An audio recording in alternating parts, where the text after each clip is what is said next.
Sicilian defense, open, Najdorf variation, 6.4 e5. Balanced, neither player ever had an advantage. That game was pretty competitive. Both players had an amazing opening. That was an incredible middle game by both players. Sharp games are frequently the result of starting with the king's pawn, since it dominates the center and frees up the bishop and queen on the light squares. The c-pawn in the Sicilian defense controls the d4 square. Nf3 moves the knight toward the center in anticipation of a pawn push on d4, where it will be ready to retake the piece if black captures on d4.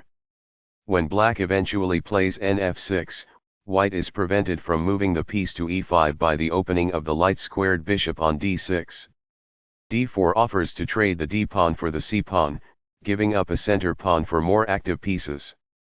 Cx d4 gives black 2 central pawns versus 1 central pawn for white. Nx d4 recaptures the pawn and activates the knight in return for having 1 central pawn versus black's 2 central pawns. Nf6 develops the knight toward the center and attacks the undefended e4 pawn. Nc3 defends the e4 pawn and starts to develop on the queen side.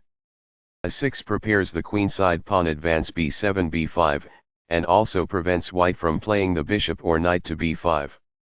A4 controls the b5 square and stops black's idea of queenside expansion with the b5 pawn push. e5 takes space in the center, attacks the knight on d4 and allows the dark squared bishop to develop.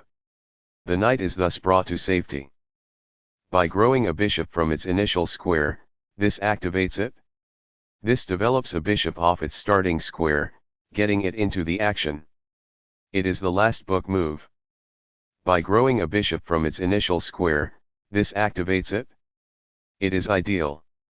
This maintains the balance in material with a good trade. It is best. Recaptures. It is ideal. The knight is now located at an outpost, a safe area inside the enemy's territory. It is ideal. By doing this, a knight moves out of its beginning square and into the action. It is quite good. This develops a bishop off its starting square, getting it into the action. It is best. By assaulting the enemy bishop, this activates a piece while also buying time. It is ideal. This protects a bishop who was being attacked and lacked defense. It is ideal. This provides an equal exchange of parts. It is ideal. It is a fair deal after all captures. That's good. This is an equal trade. It is best. This maintains the balance in material with a good trade. It is best. Backs off. It is ideal. That's fine. It is good. Now that the rooks can see one another, they can defend one another. That's good. This develops a rook off its starting square, getting it into the action. It is excellent. Balanced, neither player ever had an advantage. That game was pretty competitive. Both players had an amazing opening. That was an incredible middle game by both players. There were worse moves, but also something much better. It is an inaccuracy. Balanced, neither player ever had an advantage. That game was pretty competitive. Both players had an amazing opening. That was an incredible middle game by both players.